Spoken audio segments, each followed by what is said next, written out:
Hi, a very good morning, dear students. And we have seen about goal setting in the previous session, and today we are got to see an important topic, that is interpersonal communication. So, interpersonal communication is an important requirement for each and every individual to communicate with the world. So let's see how this interpersonal communication supports us in our day-to-day life development. And interpersonal communication is nothing but you're trying to build a strong relationship with the outer world. It is the foundation of effective human interaction. So if you want to interact with other person or to the public, you should develop your interpersonal skills. So it is the ability to express yourself clearly and understand others and build strong relationships. So let's see what is interpersonal communication. Interpersonal communication is the process of enhancing information, ideas, feelings between two or more people. It involves verbal and non-verbal clues, including body language, tone of voice, and facial expression. So it is very effective to build trust, fostering collaboration, and navigating complex relationship with the society. So you should have a clear understanding on what is this interpersonal communication. So the importance of effective communication comes through four important things, that is building stronger relationships, having improved collaboration, and having reduced conflict with the society, and then look into the personal growth. So like goal setting, this interpersonal communication also plays a vital role in the development of an individual. So first, when you want to create a stronger relationship, your communication should be having a lot of stronger bonding with friends.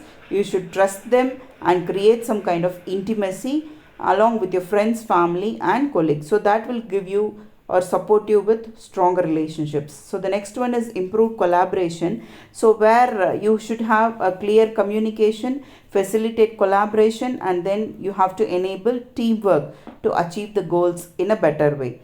And the third one is having reduced conflict, that is you should be always open, honest, and also prevent misunderstandings to have a peaceful communication with the people. Fourth one would be the personal growth, where developing communication skills enhances self-awareness, emotional intelligence, and ability to express oneself authentically. So the next one is active listening. So as a part of communication process, always you should have a better listening aspect. So you have to first listen, so that will help you to understand the opponent in a better way. So there are a few points here we have shared, that is you have to first pay attention to the speaker, and then you should avoid distractions and have some kind of eye contact with them, so that they can express their feelings in a better way and you can understand their feelings in a better way.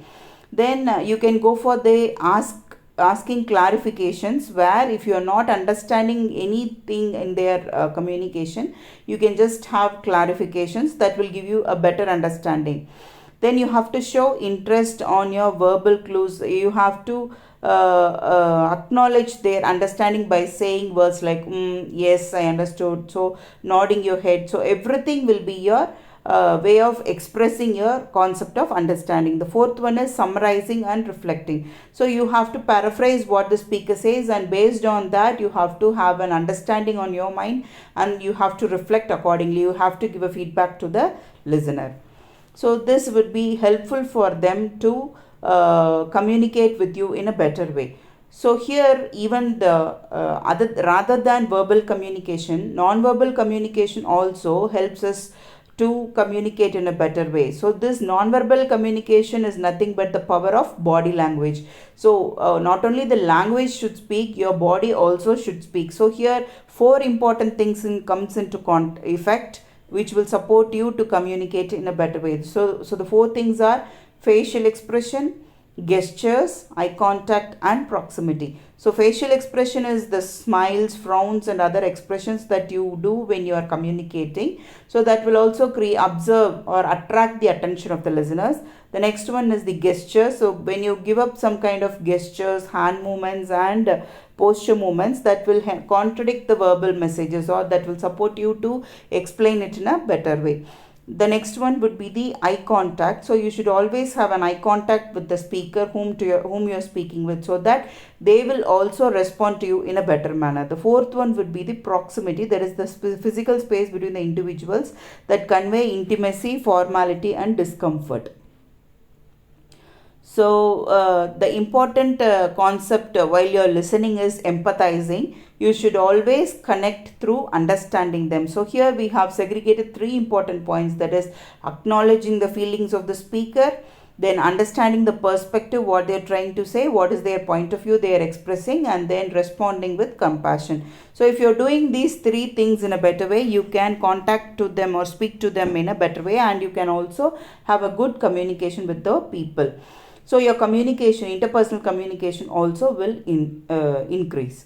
So the final thing is resolving conflicts, navigating and challenging conversations. So this is very, very important to overcome the mistakes what you're doing, that is resolving conflicts. So first you have to identify the issue, then you have to sort it out by having an active listening strategy. Then find common ground where you're going to discuss or address the issues which you have faced or which you have not understood, and then negotiate and compromise. So you can talk to the person to whom you are talking with, and you can address the core issues, and you can come to a conclusion.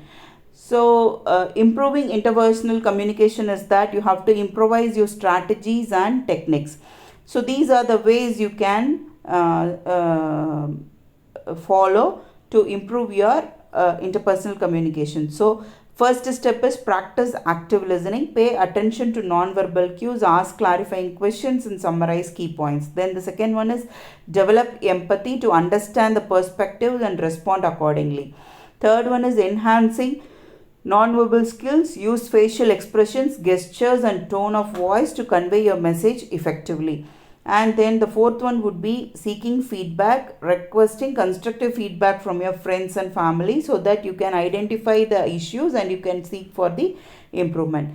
Thank you. I hope you have understand how interpersonal communication supports you in your personal development. I hope you will implement this in your current life too. Thank you. Have a great day.